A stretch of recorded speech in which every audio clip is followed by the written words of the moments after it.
तो विवर्तन चैप्टर डाल देना। डिफ्रैक्शन,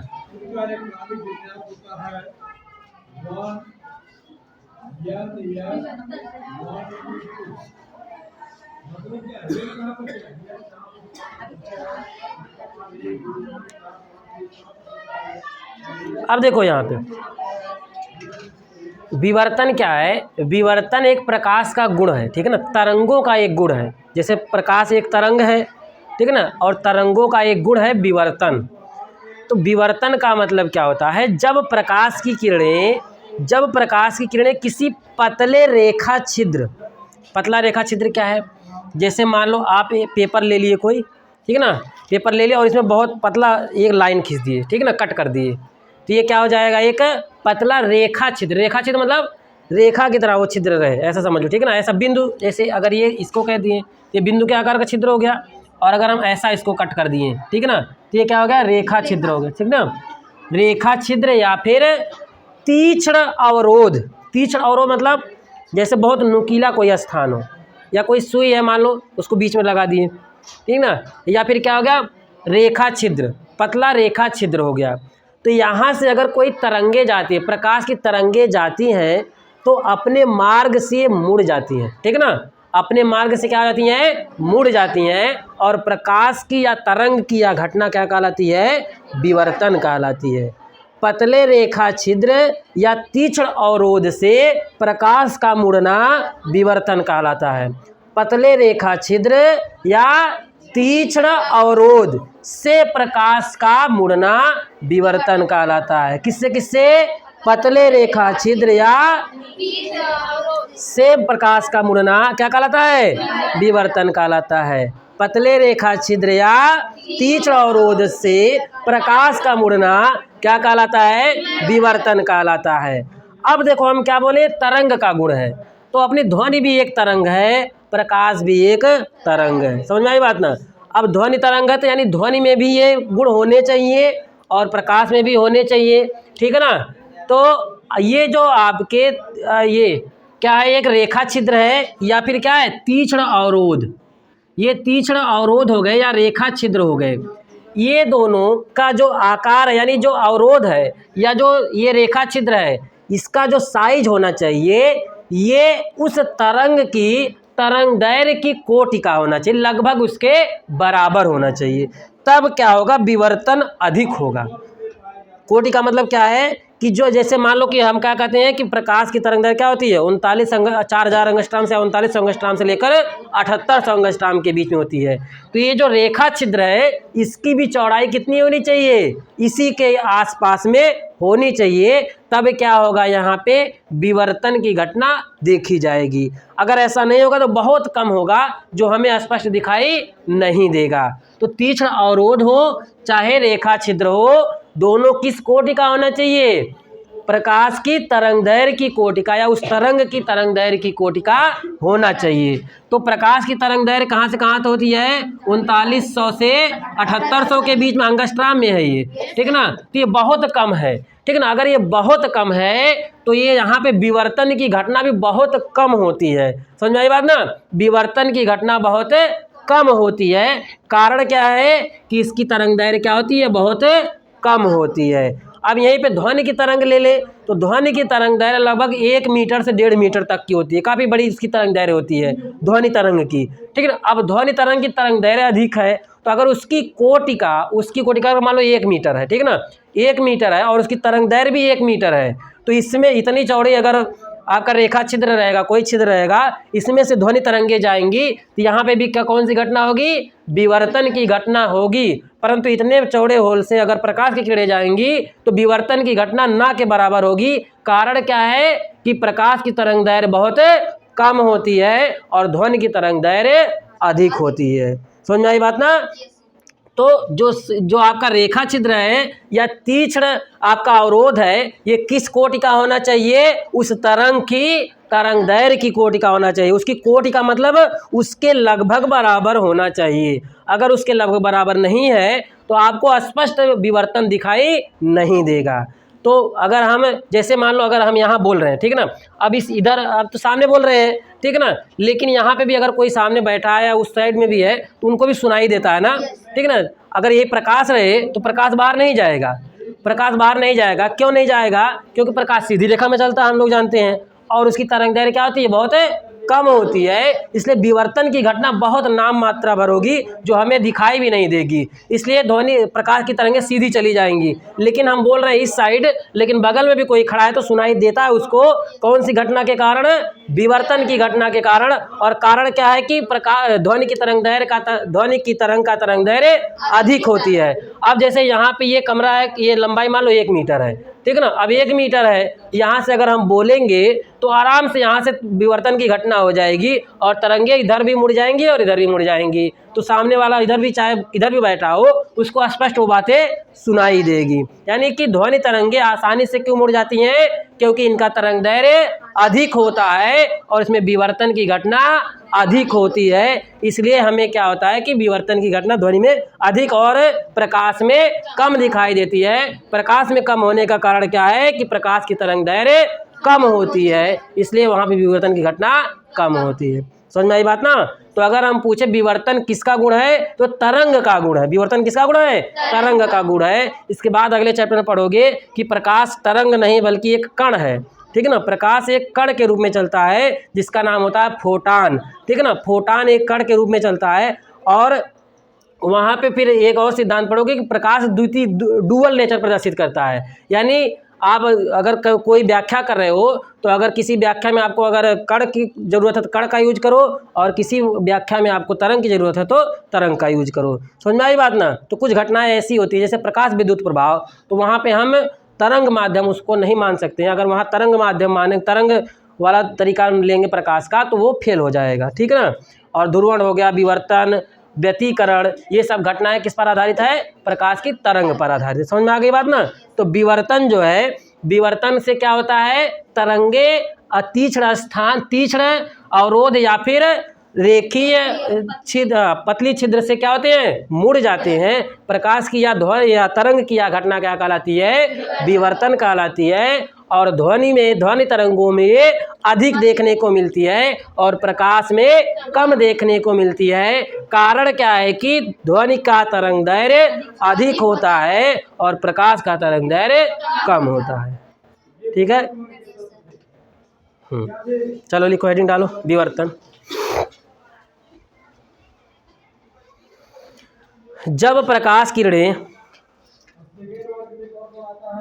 ये चालू है कि नहीं? चलो चालू है। जब प्रकाश किरणें किसी पतले रेखा छिद्र पर, जब प्रकाश किरणें किसी पतले रेखा छिद्र अथवा तीक्ष्ण अवरोध पर पड़ती हैं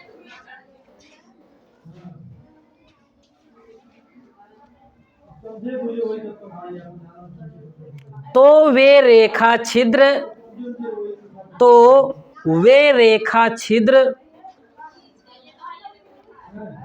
या अवरोध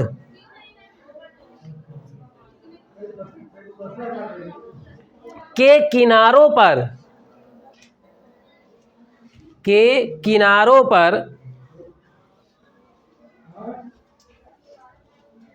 आंशिक रूप से मुड़ जाती हैं।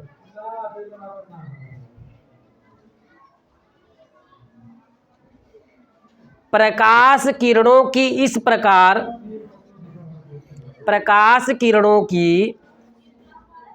इस प्रकार आंशिक रूप से मुड़ने की घटना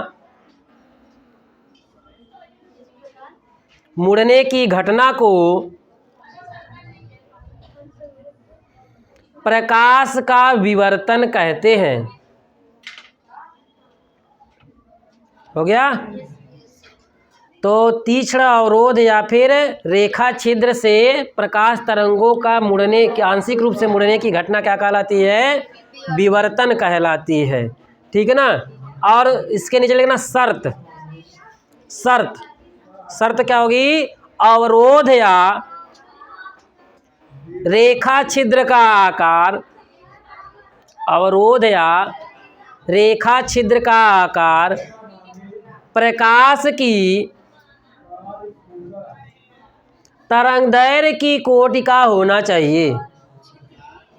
हाँ, क्षेत्रफल कहाँ बोले?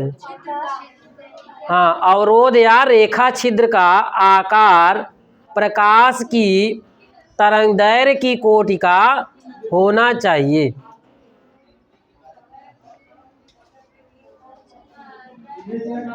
हो गया? तो शर्त याद रख लेना आपको कि जो छिद्र है आपका या अवरोध है ये किस कोटि का होना चाहिए? प्रकाश की तरंगदैर्घ्य की कोटि का होना चाहिए। कोटि का मतलब उसके लगभग बराबर होना चाहिए, ठीक है ना। तो इसको हम चित्र द्वारा थोड़ा सा समझा दें। इसका एक प्रैक्टिकल है, अब किताब में पढ़े हैं, लग रहा है हो जाएगा। बहुत आसान है, कुछ करना नहीं है। एक कांच ले लो, ठीक है ना, कांच पारदर्शी वाले को कांच कहते हैं, ठीक है ना। कांच ले लो और कांच में एक रेखा छिद्र करो। कैसे करोगे? उसको पहले एक तरफ ब्लैक कलर कर दो, ठीक है ना। जैसे ये पूरा एक कांच का प्लेट है, समतल प्लेट है, इसको क्या कर दिए? एक तरफ से ब्लैक पेंट कर दिए एकदम से, ठीक है। अब ब्लैक पेंट कर लोगे और यहाँ पे उसी पेंट का यहाँ पे एक इतना पतला रेखा छिद्र बनाओ, ठीक है ना। काट दो ब्लेड से, किसी चीज़ से, ताकि एकदम माइन्यूट बस आर पार हल्का जाए प्रकाश, ठीक ना। और ऐसे रख दो यहाँ पे। और ये आपका प्लेट हो गया, ये पूरा काला रहेगा, यहाँ से प्रकाश निकलेगा ना तो जाएगा नहीं, बस इसी में से जाएगा आएगा, ठीक है। अब यहाँ पे एक लैंप रख दो, अब यहाँ पे लैंप हो गया, ठीक है। अब ये लैंप हो गया और जब आप यहाँ से देखोगे इसको, और यहाँ पे एक पर्दा लगा दो, ठीक। जब आप यहाँ से देखोगे, आँख भी बना दें, ठीक है। अब यहाँ से जब आप देखोगे तो आपको क्या लगेगा? जब यहाँ से इसको देखोगे ना तो ये तो पतला स्लिट है, ठीक है ना, ये पतला स्लिट है, लेकिन जब आप यहाँ से देखोगे तो आपको कुछ ऐसा दिखाई देगा, आपको कुछ ऐसा दिखाई देगा। पहले एक थोड़ा बड़ा सा दिखाई देगा, ठीक है ना, इतना, जैसे इससे थोड़ा सा अधिक आकार में चमकीला हुआ, चमकता हुआ ये लैंप या जो भी लैंप है जो भी है इसका दिखाई देगा। फिर यहाँ पे एक पट्टी दिखाई देगी ब्लैक, यानी अंधेरा दिखाई देगा। फिर यहाँ पे एक और इससे मोटी पट्टी दिखाई देगी आपको। फिर यहाँ पे भी एक उसी आकार में ये दोनों साइड एक पट्टी दिखाई देगी। फिर यहाँ पे चमकीला दिखाई देगा हल्का, ये वाला चमकीला वाला समझ लो, और ये वाला ब्लैक, ठीक है ना। ब्लैक मतलब वहाँ प्रकाश नहीं, ठीक है ना। और यहाँ पे फिर यहाँ पे वाइट हुआ यानी चमकदार हुआ, यहाँ पे भी चमकदार होगा। फिर इसके बाद एक इससे मोटी प्लेट आ जाएगी ब्लैक वाली, ठीक है।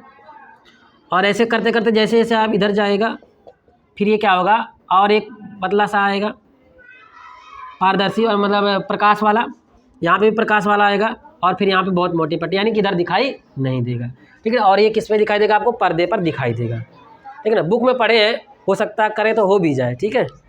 तो यहाँ पे कुछ आप घर पर भी कर सकते हो। एक प्लेट लो कांच का और उसको एक पेंट कर दो एक साइड ब्लैक कलर से, ठीक ना, ब्लैक कलर से पेंट कर दो। और यहाँ पे एक लैंप रख दो और इसको यहाँ से देखोगे तो इस पे पर्दे पे जो है इस तरीके से आपको दिखाई देगा। यहाँ पे बीच में सबसे चमकीला दिखाई देगा, यानी कि अधिक प्रकाश दिखाई देगा। फिर यहाँ पे एक बहुत पतली ब्लैक पट्टी दिखाई देगी।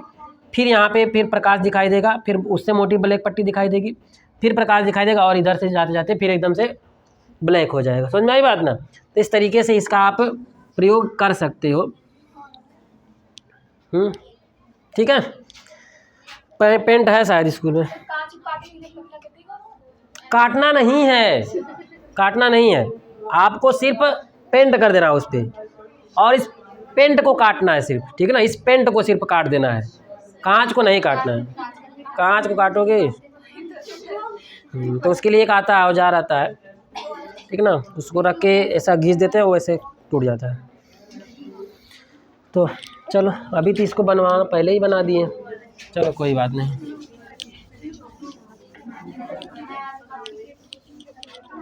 तो देखो कैसे होता है यहाँ पे, क्या फैक्ट है। जैसे यहाँ पे एक जो है ये रेखा छिद्र हो गया, ठीक है ना, स्लिट हो गई या फिर छिद्र, रेखा छिद्र। अब यहाँ से क्या हो गए, प्रकाश हम इधर से भेज रहे हैं,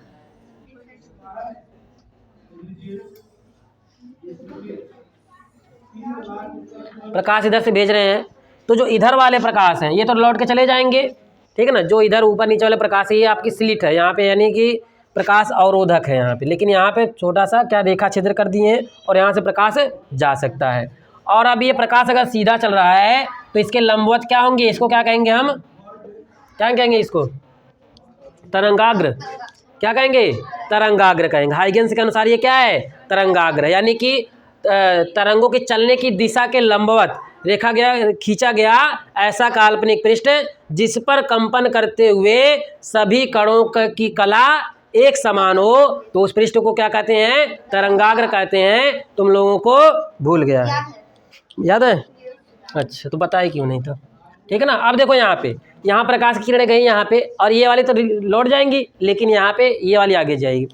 अब जब प्रकाश की किरणें इस स्लिट पर गई तो यहाँ पे एक ये नए प्रकाश बिंदु का कार्य करेगा, नए प्रकाश स्रोत का कार्य करेगा, ठीक ना। ये बिंदु कैसा का कार्य करेगा, नए प्रकाश स्रोत का कार्य करेगा। और नए प्रकाश स्रोत से जो तरंगे निकलती इसको क्या कहते हैं, तरंगिकाएं निकलती, इसको क्या कहते हैं, तरंगाग्र को क्या कहते हैं, इसको क्या कहते हैं, श्रृंग कहते हैं। बहुत अच्छा, क्या कहते हैं, द्वितीयक तरंगिकाएं कहते हैं, द्वितीयक तरंगिकाएं कहते हैं, ठीक है। क्या कहते हैं इसको, द्वितीयक तरंगिकाएं कहते हैं। ये तरंगाग्र हो गया, ठीक है ना। अब यहाँ प्रकाश स्रोत का कार्य कर रहा है ये। अब यहाँ से जो तरंगिकाएं निकलेंगी इसको हम क्या कहेंगे, द्वितीयक तरंगिकाएं कहते हैं। समझ में आई बात ना। अब ये क्योंकि ये बिंदु, ये स्रोत कैसा है, बिंदु के आकार का हो गया, और बिंदु के आकार का है तो यहाँ पे ये तरंगाग्र कैसा है, गोलीय तरंगाग्र है ना। और ये कैसा तरंगाग्र है, कितने प्रकार के होते हैं तरंगाग्र, पहला, इसके बाद बेलना। चलो कुछ तो याद है। तो यहाँ से देखो, अगर ये स्रोत का, ये आपके नए स्रोत का कार्य कर रहा है, ठीक है ना, ये नए स्रोत का कार्य कर रहा है, तो यहाँ से तरंगे निकलेंगी, ठीक है ना। अब यहाँ से क्या, प्रकाश की तरंगे निकलेंगी। अब ये प्रकाश की तरंगे निकल रही हैं, तो प्रकाश की तरंगों के लंबवत, प्रकाश की तरंगों के लंबवत खींचा गया ऐसा काल्पनिक पृष्ठ जिस पर कंपन करते कणों का कला क्या हो, एक समान हो, तो इसको हम क्या कहेंगे, तरंगाग्र, या और इसको क्या कहेंगे, द्वितीयक तरंगिकाएं कहेंगे। अब यहाँ पे द्वितीयक तरंगिकाएं, यहाँ पे अगर हम पर्दा लगा दें तो ये तरंगिकाएं कुछ यहाँ पर जाकर मिल जाएंगी, ठीक है ना। तो देखो अब छिद्र इतना बड़ा था, लेकिन तरंगिका क्या हो रही है, यहाँ पे फैल जा रही है, यानी प्रकाश यहाँ से यहाँ तक आपका फैल गया, ठीक ना। तो ये कौन सी घटना हो गई, आपकी विवर्तन की घटना हो गई। आपके हाइगेंस के अनुसार भी ये समझ में आ गया ना। तो यहाँ पे समतल तरंगाग्र है और ये स्लिट है, स्लिट से बिंदु स्रोत का कार्य करेगा, और बिंदु स्रोत कैसा तरंगाग्र निकालता है, गोलीय तरंगाग्र निकलता है, और इसको द्वितीयक तरंगिकाएं कहते हैं। और यहाँ पे ये फिर इस पर्दे पर पड़ेगा, और पर्दे पर इससे, इस छिद्र से बड़ा यहाँ पे आपका क्या दिखेगा, प्रकाश दिखेगा, और यही घटना क्या कहलाएगी, विवर्तन कहलाएगी। तो ये क्या कहलाता है, गोलीय तरंगाग्र हो जाएगा। ये लिख बना लो इसको, ये गोलीय तरंगाग्र है, और ये क्या है, समतल तरंगाग्र।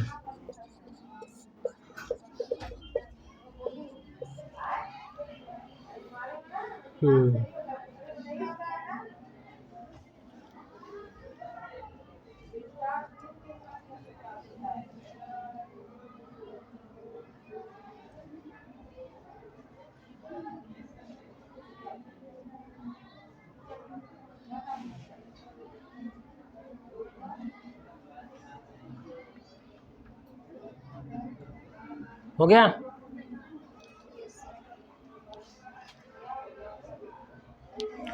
अब हेडिंग डालोगे विवर्तन के प्रकार।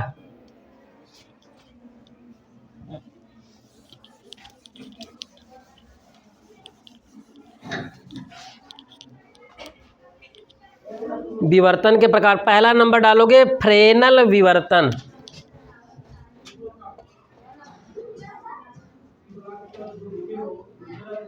फ्रेनल विवर्तन।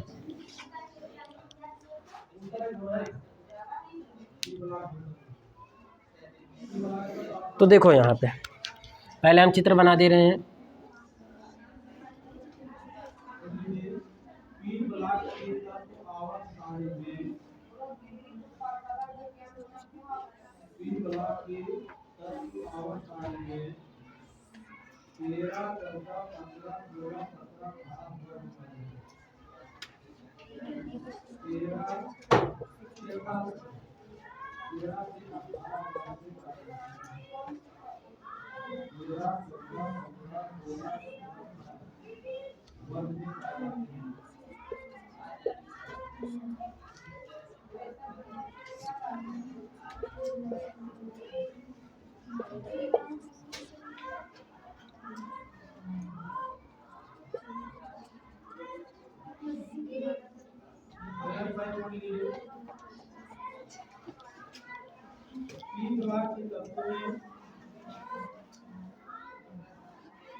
हो गया।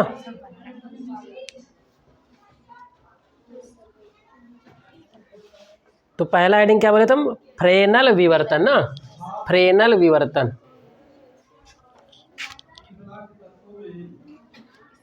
देखो यहाँ पे ये क्या है? प्रकाश स्रोत, ठीक है ना। ये क्या है? बिंदु प्रकाश स्रोत है, प्रकाश स्रोत है। और ये है आपकी स्लिट, इसको हम कहते हैं विवर्तक वस्तु। क्या कहते हैं? विवर्तक वस्तु। और ये है इसका पर्दा, यानी पर्दे पर क्या बनता है? उसकी प्रतिबिंब बनती है, उसका प्रकाश जाता है वहाँ पे। और विवर्तक वस्तु स्लिट को क्या कहते हैं? विवर्तक वस्तु। और ये स्रोत है।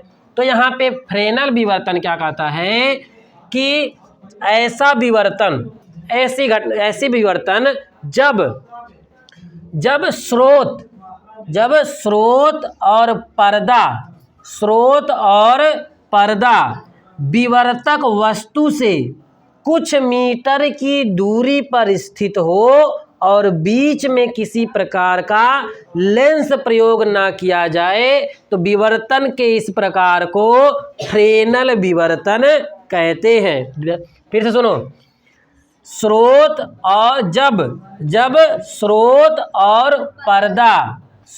और पर्दा की दूरी विवर्तक वस्तु से कुछ मीटर की हो, यानी कि स्रोत और पर्दा विवर्तक वस्तु से कुछ मीटर की दूरी पर हो और बीच में किसी प्रकार के लेंस का प्रयोग ना किया जाए, तो इस प्रकार को फ्रेनल विवर्तन कहते हैं। क्या कहते हैं? फ्रेनल विवर्तन कहते हैं। यानी यहाँ से लेकर यहाँ तक की दूरी कुछ मीटर यानी आसपास में हो, और यहाँ से यहाँ तक की दूरी भी आसपास यानी 1 मीटर के रेंज में हो, 1 मीटर से कम ही हो, तब ऐसे विवर्तन को हम क्या कहेंगे? फ्रेनल विवर्तन। और इसमें किसी प्रकार के लेंस का प्रयोग नहीं किया जाता है। तो कंडीशन क्या क्या है कि स्रोत और पर्दा विवर्तक वस्तु से कुछ मीटर की दूरी पर स्थित हो। स्रोत और पर्दा विवर्तक वस्तु से कुछ मीटर की दूरी पर स्थित हो और बीच में किसी प्रकार के लेंस का प्रयोग ना किया जाए, तो ऐसे विवर्तन को फ्रेनल विवर्तन कहते हैं। ऐसे विवर्तन को फ्रेनल विवर्तन कहते हैं जब स्रोत और पर्दा विवर्तक वस्तु से कुछ मीटर की दूरी पर स्थित हो और बीच में किसी प्रकार के लेंस का प्रयोग ना किया जाए, तो ऐसे विवर्तन को फ्रेनल विवर्तन कहते। याद हो गया? लिख लोगे? बहुत अच्छी बात है, तो लिख डालो तो।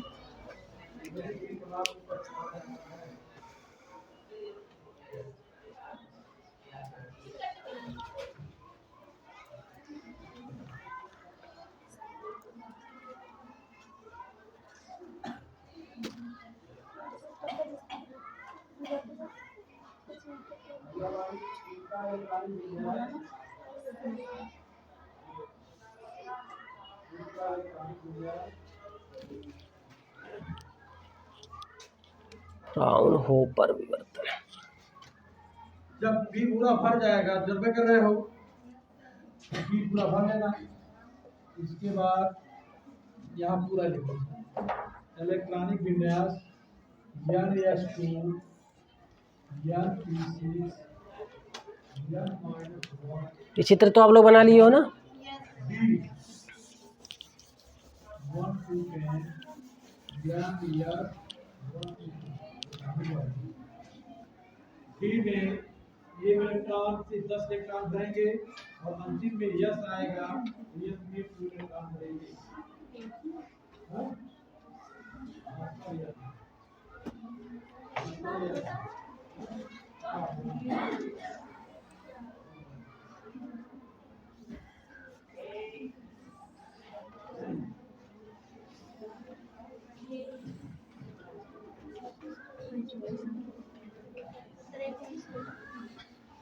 फ्राउनहोफर विवर्तन, ऐसे ऐसे नाम सब रख दिए है ना।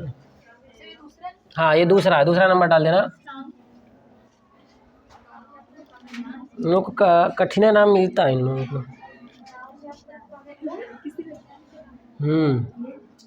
हम लोग इतना आसान नाम अपना रखते हैं, याद हो जाता है।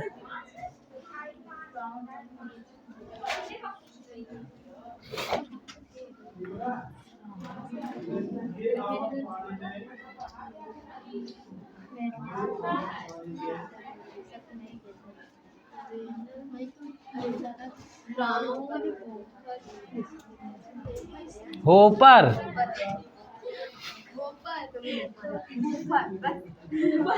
ऊपर,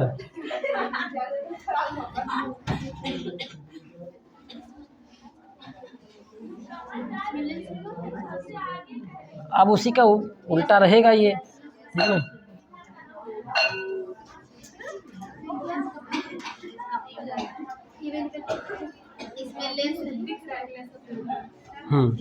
अभी तो वो याद हो गया, तो ये तो सेकंड का काम है।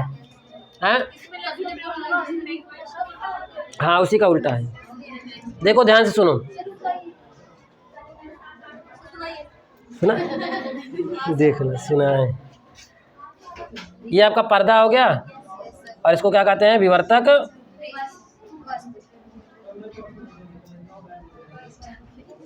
और यहाँ पे अनंत पर क्या है? प्रकाश स्रोत है।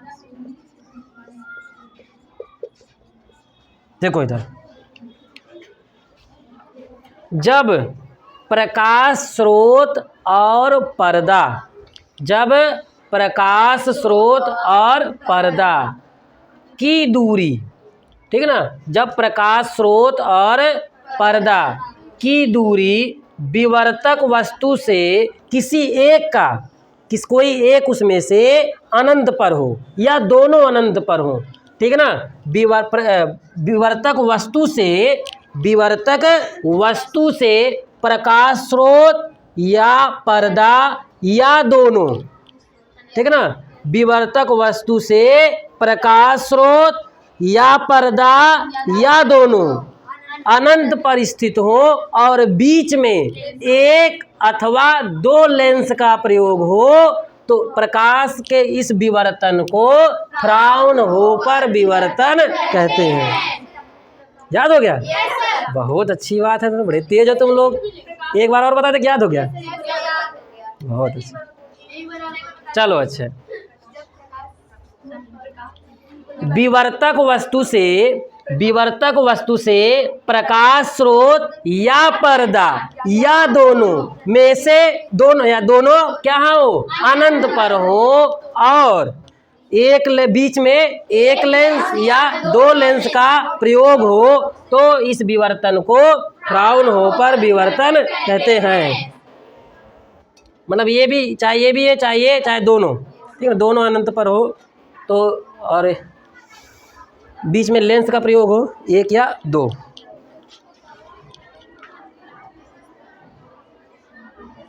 चलो तब आगे की कहानी कल लेकिन छोटे क्लासें रहेंगी।